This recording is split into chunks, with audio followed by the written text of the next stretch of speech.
고속도로에서 이 차를 몰 때 과속하면 위험하다는 거 잘 알고 있으면서도 저도 한 번씩 과속을 합니다. 급한 일이 있거나 약속 시간을 지켜야 되거나 모임 시간 안에 도착해야 되는 그런 좀 불가피한 상황에서 한 번씩 과속을 하는데요. 과속을 해본 분들은 그 느낌을 다 아실 겁니다. 과속하면 기분이 어떻습니까? 불안하죠. 불안해하면서도 과속을 하는 건데요. 내가 과속을 하지 않더라도 정상 속도로 달리더라도 가끔씩 한번 갑자기 안개가 나타날 때 그때 마음이 진짜 불안합니다. 과속할 때보다도 안개가 나타나면 더 불안합니다. 앞이 잘 보이지 않으니까요.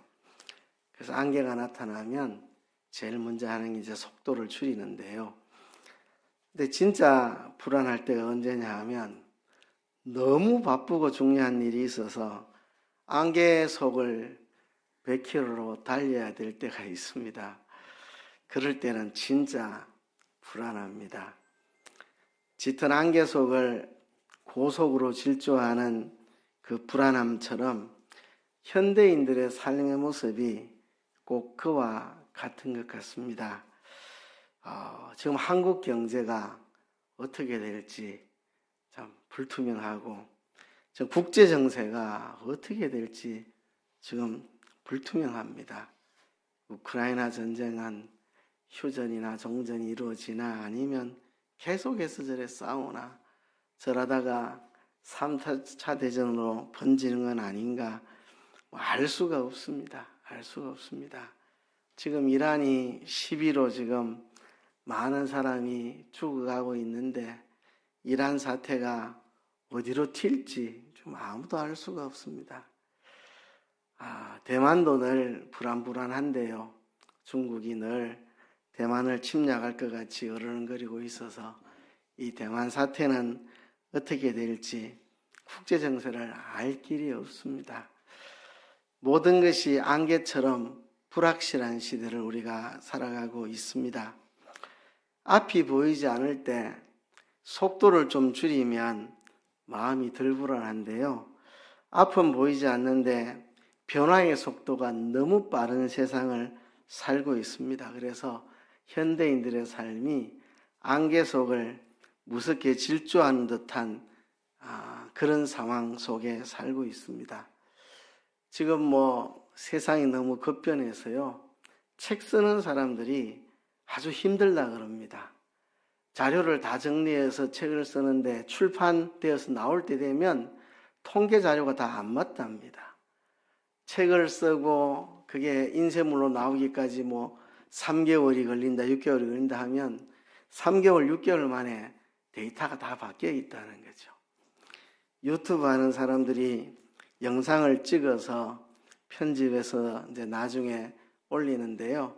그래서 영상을 찍을 때랑 영상 올릴 때가 어떨 때는 하루, 이틀, 일주일 차이가 날 때가 있는데 벌써 영상이 올라올 때면 상황이 다 바뀌어 있는 그런 상황. 그래서 유튜브들도 내가 지금 이거 찍는 날짜가 몇 월 며칠입니다. 감안해서 들어주세요. 이게 방송될 때는 다 바뀌어 있을 수도 있습니다. 이렇게 방송들을 하죠.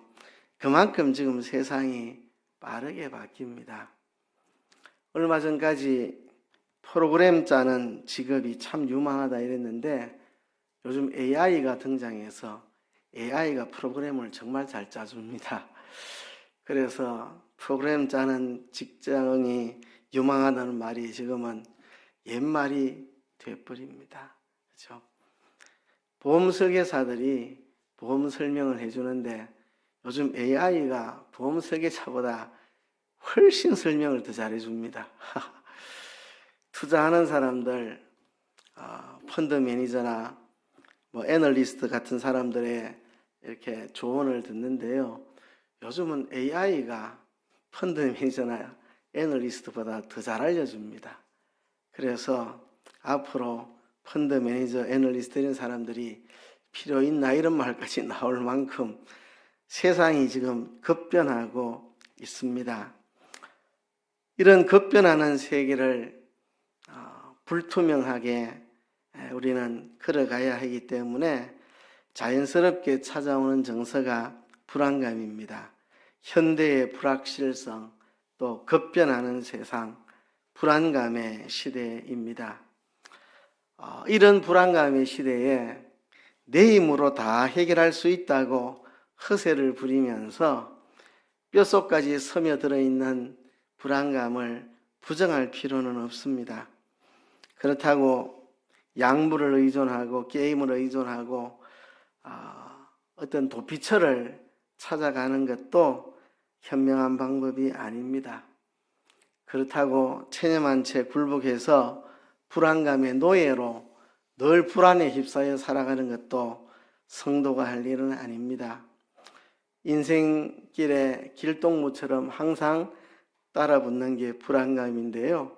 어떻게 하면 이 불안감을 떨쳐버릴 수 있을까?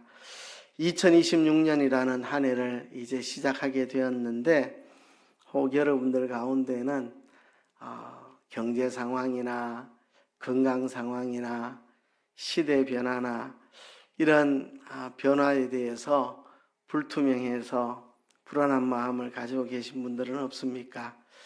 우리가 불안한 마음을 떨쳐버리는 방법을 오늘 생각해 보려고 합니다. 불안감은 인간이 하나님을 떠난 것에 기인합니다. 인간이 하나님을 떠났기 때문에 불안감이 찾아왔습니다. 그래서 하나님 없이 사는 사람은 불안감을 이길 방법이 없습니다.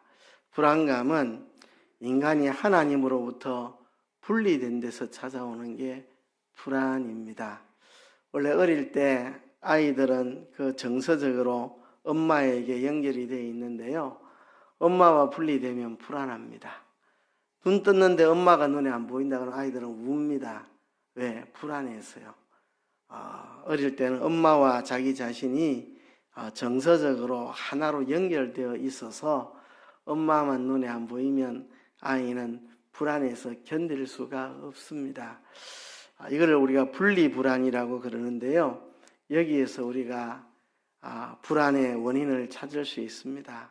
불안은 근본적으로 하나님에게서 분리된 데서 불안감이 찾아왔습니다. 하나님 없이 살아가는 세상, 모든 건 다 불투명하고 모든 걸 내가 책임져야 될 것 같은 그 불안감, 하나님 없이 사는 사람들에게 나타나는 증상이 불안감입니다. 자, 그렇다면 하나님의 자녀가 된 우리는 불안감의 노예가 될 필요가 없는 사람입니다. 하나님의 자녀가 된 우리는 늘 하나님을 모시고 살기 때문에 불안감의 노예가 되지 않을 수 있는 특권을 소유한 사람입니다. 하나님을 모르는 사람들, 하나님 없이 사는 사람들은 불안감을 이길 방법이 없고 하나님의 자녀된 우리들은 더 이상 불안감의 노예가 될 필요가 없는 특권을 소유한 사람입니다. 문제는 이 특권을 사용해서 평안함을 누리고 사느냐, 이 특권이 우리에게 주어졌는데도 이 특권을 포기한 채 불안감 속에 사느냐 이것입니다. 우리는 하나님의 자녀들로서 모든 불안에서 벗어날 수 있는 특권을 받았는데 이 특권을 사용해서 평안을 누리느냐, 이 특권을 누리지 못한 채 불안감 속에 사느냐 하는 것입니다. 에스라 8장 오늘 본문에는 믿음의 사람들이 말할 수 없는 불안감을 어떻게 떨쳐버리고 평안으로 바꾸어 가질 수 있었는지를 우리에게 잘 보여주고 있습니다. 오늘 본문에 보면 에스라가 약 2,000명의 주로 레위인들이죠. 레위인들을 데리고 예루살렘으로 돌아올 때 큰 두려움이 있었는데 그 두려움을 극복한 이야기가 기록되어 있습니다. 처음부터 이야기를 하자면 바벨론에 포로 갔던 유다 백성들이 돌아오는데 1차 기한 때는 스룹바벨이 단장이 돼가지고 약 5만여 명의 귀환민들을 데리고 예루살렘으로 와서 성전을 지어서 봉헌을 했습니다. 그 후로부터 60년의 세월이 흐른 다음에 유다 백성들의 신앙이 해이해지고 말았습니다. 처음에 스룹바벨과 함께 5만여 명이 돌아올 때는 정말 믿음의 특공대 같은 사람들이 성전 재건의 꿈을 가지고 열정을 가지고 돌아왔는데 60년 세월이 흐르면서 이들의 신앙이 나태해지고 해이해지고 말았습니다. 그래서 학사 에스라가 페르시아 제국에 살다가 예루살렘으로 돌아오기를 결심합니다. 약 2천여 명의 레위인 중심으로 사람들을 모아서 데리고 2차 귀환을 단행하는데요.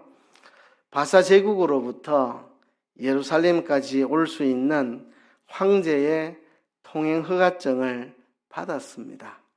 황제의 통행 허가증이 있어서 합법적으로 돌아올 수 있습니다. 그렇지만 돌아오는 길에는 수많은 위험이 도사리고 있었습니다. 아라비아 사막도 있고 또 산악지대들도 있고 그 사이에 많은 강도떼들, 반군 게릴라, 요즘으로 말하면 반군 게릴라 이런 조직들이 그 사이에 아주 많이 있습니다. 이 수많은 위험을 어떻게 극복하고 예루살렘에 도착할 수 있을까? 이들이 출발해서 아와 강가에 모였을 때 불안한 마음을 떨칠 수가 없었습니다. 우리가 가는 그 길에 사막도 있고 산악지대도 있고 거기는 무서운 맹수들, 독벌레들, 그리고 강도와 게릴라 반군 이런 수많은 조직들이 있는데 어떻게 우리가 그 먼 길을, 그 위험천만한 곳을 지나갈 수 있을까? 아와 강가에 모인 그들은 불안하기 그저 없었습니다. 혹시나 강도를 만나면 어떡하나, 어떻게 하면 산적들을 만나면 어떡하나, 모든 게 불안했습니다. 이때 에스라의 무리가 어떻게 불안함을 극복했는지 본문에 나타나 있습니다. 본문에는 두 개의 손이 등장을 합니다. 첫 번째 손은 전능하신 하나님의 도움의 손입니다. 도움의 손.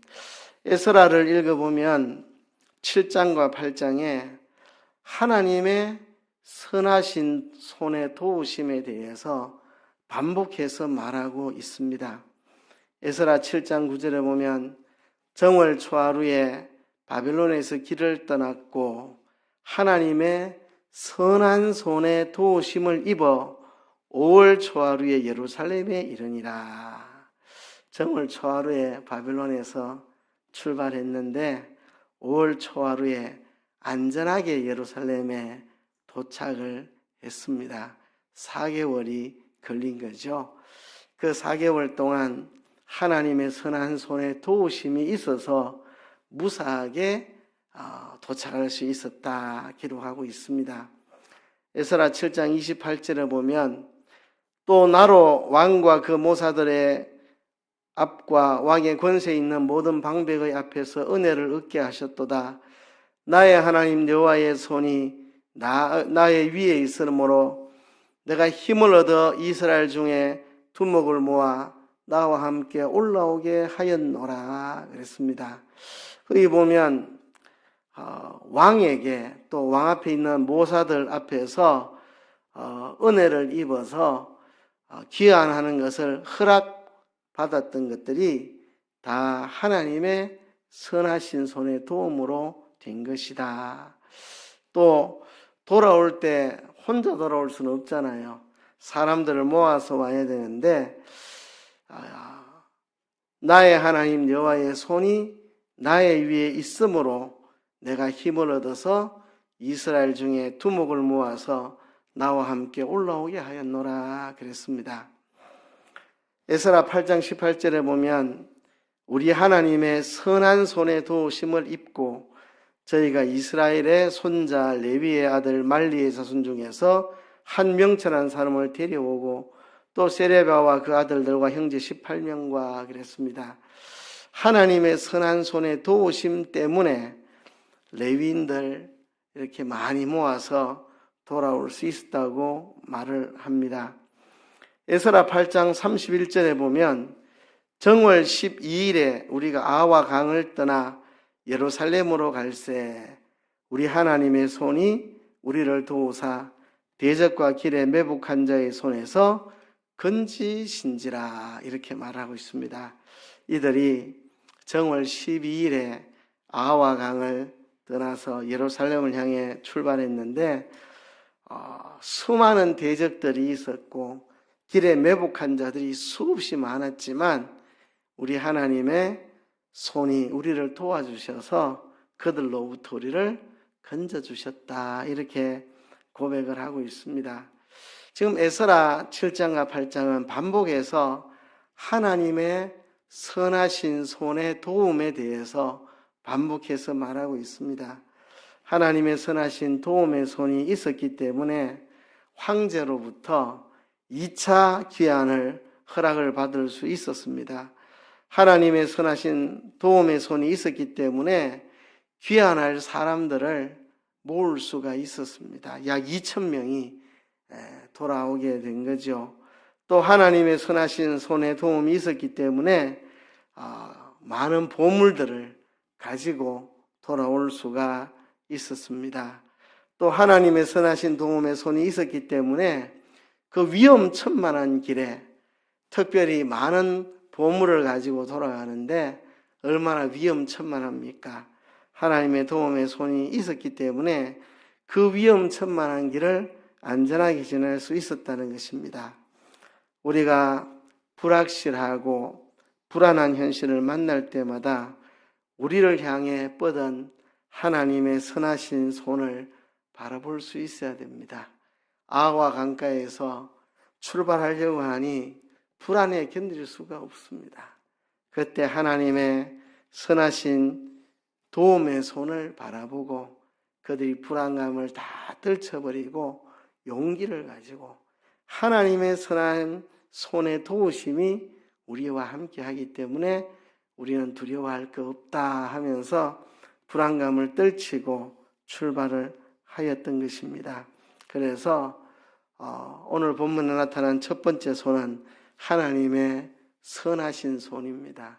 하나님의 선하신 손을 바라보고 우리가 불안감을 떨쳐버려야 할 것입니다. 두 번째 손은 하나님의 도움의 손을 붙잡는 백성들의 믿음의 손입니다. 하나님의 선하신 도움의 손은 언제든지 우리를 향해 뻗치고 있는데 그 하나님의 손을 붙잡을 수 있는 백성들의 믿음의 손이 필요했습니다. 오늘 본문에 보면 그 백성들의 믿음의 손을 이렇게 말하고 있습니다. 그때 내가 아하와 강가에서 금식을 선포하고 우리 하나님 앞에서 스스로 겸비하여 우리와 우리 어린아이와 모든 소유를 위하여 평탄한 길을 그에게 간구하였으니 아하와 강가에서 금식을 선포하고 이제 출발하는 모든 사람들이 금식하며 하나님의 도우심을 간구하였습니다. 우리를 위해서 또 우리의 어린 아이들을 위해서 그리고 우리가 가지고 오는 보물들 모든 소유를 위해서 하나님께 평탄한 길을 간구하였다. 우리의 안전, 우리 자녀 어린 아이들의 안전, 우리가 가지고 가는 이 보물들의 안전을 위해서 평탄한 길을 주시기를 하나님께 간구하였다 그럽니다. 하나님께 기도했습니다. 하나님께 기도할 때 불안함이 다 사라지고 평안함이 찾아왔고 그래서 그들이 평안한 마음을 가지고 아하와 강가를 떠나 예루살렘을 향하여 출발할 수가 있었습니다. 이들이 아하와 강가에서 금식을 선포하며 하나님께 도움을 구하는 간절한 기도를 했던 이유가 뭐냐 하면 22절에 나타납니다. 이는 우리가 전에 왕에게 아뢰기를 우리 하나님의 손은 자기를 찾는 모든 자에게 선을 베푸시고 자기를 배반하는 모든 자에게는 권능과 진도를 내리신다 하였으므로 길에서 적군을 막고 우리를 도울 보병과 마병을 왕에게 구하기를 부끄러워하였음이라 그랬습니다. 에스라는 황제와 가까운 사이였습니다. 황제의 총애를 받는 사람이었습니다. 황제로부터 아주 신임을 받고 있고 에스라는 황제와 막역한 사이였기 때문에 얼마든지 필요한 마병과 보병을 구할 수 있었고, 만일 에스라가 황제에게 황제가 우리가 지금 돌아가는데 2,000명이나 되는 사람들이 있고 어린아이도 있습니다. 그리고 많은 보물들을 가져가는데 아시다시피 그 중간에 도적대, 강도대 얼마나 위험천만한지 모릅니다. 보병과 마병을 지원해 주세요 이렇게 부탁하면 황제가 무조건 오케이 할 수 있는 그런 입장에 있었습니다. 그런데 황제의 요청을 하기를 부끄러워하였다. 왜냐하면 에스라가 늘 황제 앞에 우리 하나님의 손은 자기를 찾는 모든 자에게 선을 베푸신다. 우리 하나님의 선하신 손의 도움이 자기를 찾는 모든 자에게 선을 베푼다고 늘 그렇게 내가 확신 있게 자랑을 했는데 이제 와서 마병을 좀 보내주세요. 보병을 좀 보내주세요. 이렇게 말하면 내가 하나님에 대해서 이렇게 말한 것이 뭐가 되느냐? 우리 하나님은 그 손을 자기를 찾는 모든 자에게 베풀어서 선을 베푸신다는 것을 내가 이야기했는데 그래놓고 왕 앞에서 보병과 마병을 내가 구하기가 참 낯이 떳떳했다. 그래서 왕에게 보병과 마병을 구하는 것을 포기하고 대신에 하나님 앞에 금식 기도를 했다는 것입니다. 지금 에스라 앞에는 두 손이 놓여 있습니다. 황제의 능한 손과 하나님의 전능한 손, 두 손이 있습니다. 황제의 능한 손을 붙잡을 것인가, 하나님의 전능하신 손을 붙잡을 것인가 기로에 놓였습니다. 이들이 아와 강가에 모였고 이제 출발하려고 하니 앞길이 너무 막막하고 가는 중에 어떤 위험을 만나게 될지 모든 게 다 불투명하고 불확실하고 어떤 일이 벌어질지 알 수 없는 상황, 정말 안개와 같은 전혀 알 수 없는 길을 가야 되는데 불안하기 그저 없었습니다. 황제의 손을 붙잡을까? 황제가 가여 보병과 마병을 충분히 보내주옵소서. 이러면 황제가 보내주는데 황제의 손을 붙잡을까? 하나님의 손을 붙잡을까? 그는 황제의 손을 붙잡지 않고 하나님의 손을 붙잡았습니다. 이게 에스라의 믿음의 손입니다. 하나님의 선하신 도움의 손을 붙잡을 수 있는 에스라의 믿음의 손이었습니다. 그래서 황제에게 마병과 보병을 구하기를 포기하고 하나님의 손을 붙잡았습니다. 그들은 아와 강가에서 금식을 선포하고 하나님 앞에 간절히 기도했습니다. 하나님, 우리를 지켜주십시오. 우리 어린아이들을 지켜주십시오. 우리가 지금 예루살렘으로 가져가는 보물들 안전하게 지켜주십시오. 하나님의 도움의 손을 붙잡았습니다. 그리고 23절에 보면 그러므로 우리가 이를 위하여 금식하며 우리 하나님께 간구하였더니 그의 응답하심을 입었느니라. 하나님의 응답을 받았습니다. 하나님이 그대로 해주셨습니다. 그들과 그들의 어린 자녀들과 보물들 하나도 잃지 않고 안전하게 예루살렘에 도착하게 되었습니다. 이것이 불안감을 떨쳐버리는 방법입니다. 우리 하나님의 선하신 도움의 손을 바라보고 그 손을 우리의 믿음의 손으로 붙잡는 것, 그것이 불안함을 떨쳐버리는 길입니다. 다윗이 20여 년간 사울왕의 추격을 받으면서 살았습니다. 저는 다윗을 생각할 때마다 진짜 훌륭한 사람이다. 정말 다윗은 위대한 성군이다 느끼는 게요. 20년 동안 왕의 추격을 당하면 불안해가 어떻게 삽니까? 불안해가지고. 그렇죠?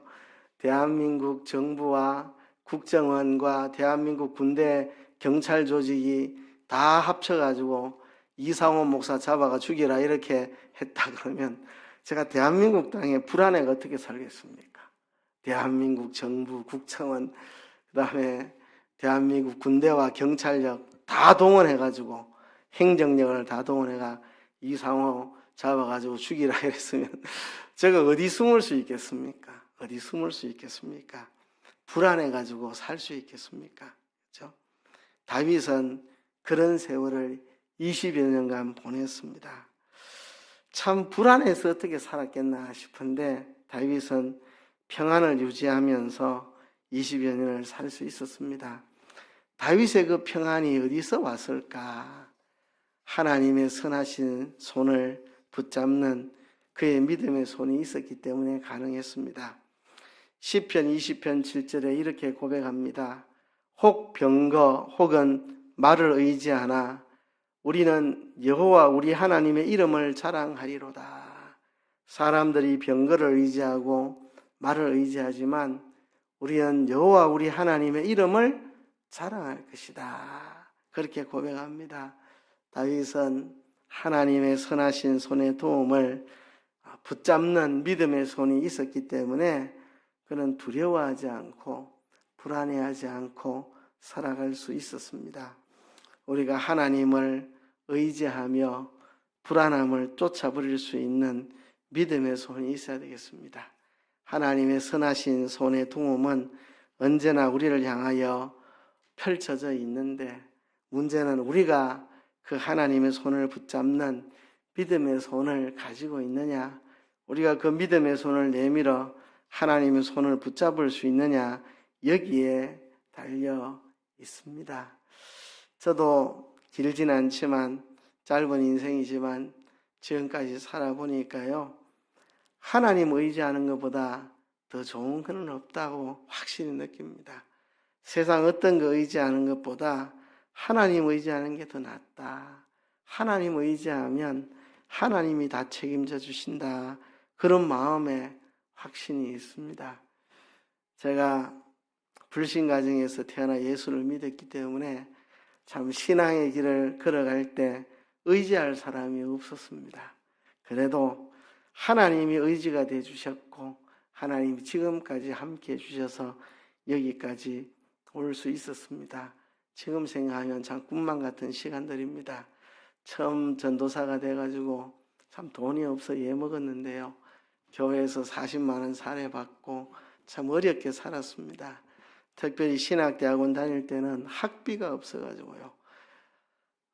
교회는 대구에 있고 학교는 수원에 있는데 매주마다 교통비를 들여서 오고 가야 되고 또 기숙사에 또 지내야 되니까 기숙사비도 들어가고 밥값, 책값, 뭐 등록금은 말할 수 없고 참 많은 돈이 들어가는데 제가 받는 사례 다 합쳐봐야 학비가 될까 말까 한데 제가 사례 받아가지고 생활하기도 정말 빠듯한데 학비가 제 사례보다 사실 더 많이 들어갑니다. 돈이. 어떻게 학교 다녔는지 지금 생각하면 꿈만 같습니다.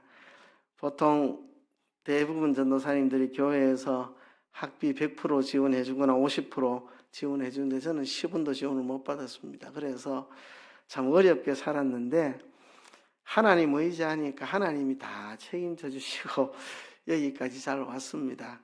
저도 그때는 그런 생각을 못 했는데요. 저는 뭐 예수 믿고 하나님 의지하고 산다는 생각으로 살았기 때문에 전혀 뭐 누구의 도움을 받는다는 생각을 안 하고 살았기 때문에 뭐 집안 사람들의 도움 받을 생각도 안 했고 어렵다는 말을 집안 누구한테도 말해 본 적도 없고 그때는 그게 당연한 걸로 생각하고 살았는데 좀 세월이 지나가지고 생각하니까 약간 마음이 먹먹하긴 하더라고요. 주변에 목사님들 보니까 집안 사람들이 참 많이 도와주더라고요. 우리 집안에 그래도 목회 나온 사람이 있는데 우리가 돈을 모아서 후원을 하자 이래서 집안 사람들이 목회 나온 사람들을 많이 도와주더라고요. 저는 집안 사람들에게 목회 나와서 10원도 도움받은 게 없습니다. 나중에 와서 보니까 좀 우리는 그런데 이런 생각. 우리도 집안에 뭐 권사도 있고 안수집사도 있고 다 있어도 우리가 목회 나와서 신학 공부하고 어려울 때 누가 등록금은 있나 물어본 사람도 없고 관심 가져준 사람도 아무도 없었습니다. 그런데 하나님 의지하고 사는 게 제일 좋은 것 같습니다. 이렇게 보면 집안 사람들의 도움을 받아서 목회해 나가는 사람들보다 차라리 하나님의 도움을 직접 받는 게 훨씬 마음에 자유롭고 편안하고 좋고, 지금 와서 생각해 보니 하나님의 도움이 제일 믿을만하고 제일 좋다, 이런 생각이 들었습니다. 우리 남상진 전도사 있을 때도 보니까 남상진 전도사도 집안이 빵빵한 기독교 집안이고 우리 교단 안에 또 집안 분들이 많이 있습니다. 그래서 옆에 같이 있으면 전화도 들어 자주 오더라고요. 우리가 후원해 줄게 이러면서 집안에서 전화도 오고 막 그러는데 저한테는 참 생소한 일이죠. 저는 그런 일을 경험해 본 적이 없어서. 그런데 불안한 현실 만날 때마다 믿음의 손 내밀어서 하나님의 선하신 도움의 손을 받는 게 제일 좋습니다. 그래서 지금은 미래에 대한 두려움 없이 살아갑니다. 아무 염려 없이. 지금까지 하나님이 모든 순간 도와주셨기 때문에 앞으로도 하나님의 선하신 도움의 손이 나를 붙들어 주시리라 확신하기 때문에 지금은 뭐 천지 염려 걱정 없이 두려움 없이 편안하게 잘 지내고 있습니다. 과거에 살아온 거 보면 하나님 의지하는 것보다 더 든든한 게 없습니다. 어떤 순간에도 하나님 의지하면 하나님이 책임져 주시고 그것보다 더 좋은 게 없습니다. 그래서 저는 참 빈털터리로 시작해가지고 어려움을 겪었지만 누구 도움받아 살아본 적이 없고 늘 남들 돕고 살았습니다. 저는 정말 가난하던 20대 때부터 남 돕고 살았지 도움받고 살지 않았습니다. 내가 경제적으로 내가 어려울 때도 조금씩은 아껴서 누군가를 돕고 후원하고 살았고, 그래서 후배들을 보고도 아무리 어려워도 누군가를 돕고 살아라. 그렇게 지극히 어려워도 조금씩 아껴서 누군가를 돕고 살아라. 그럼 하나님이 책임져 줄 것이다. 후배들에게 그런 이야기도 하곤 합니다. 저도 그렇게 어려울 때도 돈 아껴서 누군가를 돕고 살았지 도움받고 살지는 않았으니까요. 그래서 한 해를 시작하는데요, 우리 불안한 마음, 하나님의 선하신 도움의 손을 견고히 붙잡는 우리의 믿음의 손으로 불안함을 극복하고 평안을 가지고 한 해를 시작했으면 좋겠습니다.